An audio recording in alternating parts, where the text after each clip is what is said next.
না বলে কি খবর আমার কেন দেশ আমি তো কি হবে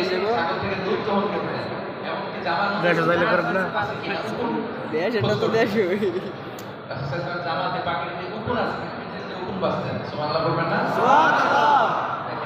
কত মানবিক ছিলেন আমাদের প্রিয় নবী, কত চমৎকার চারিত্রিক মাধুর্যতা ছিল প্রিয় নবী। তাহলে করার কাজে আমরা সহযোগিতা করব ইনশাআল্লাহ। বলেন ইনশাআল্লাহ। এই মনোরঞ্জন ও বিনোদনমূলক কাজে অংশগ্রহণ, হালাল যে কোনো বিনোদন আমাদের জন্য জায়েজ করেছে কে? আল্লাহ।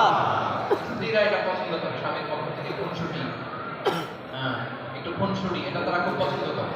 ফলে আপনি তাদেরকে নিয়ে আউটিংয়ে যান, ঘুরতে যান, এদিকে বানানা আইল্যান্ড আছে, গেছেন? ভাবিরে নিয়ে যাবেন,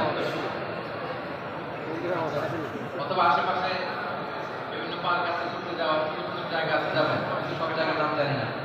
দেশে বেড়াতে গেলে ভাবিকে নিয়ে কক্সবাজার চলে যাবেন।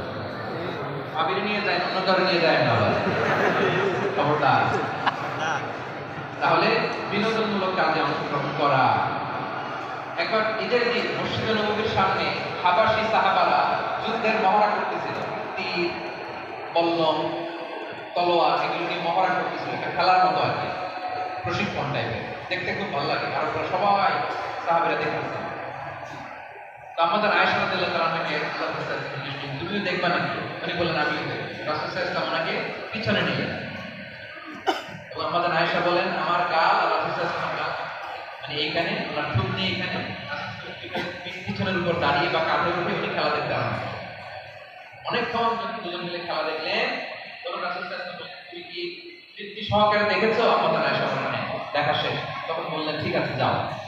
আমাদের আয়েশা রাদিয়াল্লাহু তাআলা তখন চলে গেলেন। সুবহানাল্লাহ সুবহানাল্লাহ। একসাথে খেলা উপভোগ করেছেন, হালাল খেলা, তীর ধনুক দিয়ে প্রশিক্ষণ, যুদ্ধের প্রশিক্ষণ কিন্তু দেখাই যাবে। তাহলে রাসূল সাল্লাল্লাহু আলাইহি ওয়াসাল্লাম আমাদের আয়েশা মিলে একসাথে মসজিদে নববীর সামনে খেলা উপভোগ করেছে। সুবহানাল্লাহ। সুবহানাল্লাহ।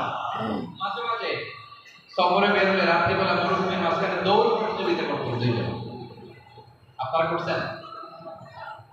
হ্যাঁ, দৌড় প্রতিযোগিতা করছেন নাকি কখনো? নাকি বাঘের মারার জন্য দৌড়াইছেন? এরকম নেই তো। আল্লাহ হেফাজত করো। আমিন। আমাদের আয়েশা রাদিয়াল্লাহু তাআলা আনহা তখন খুব চিকন ছিলেন।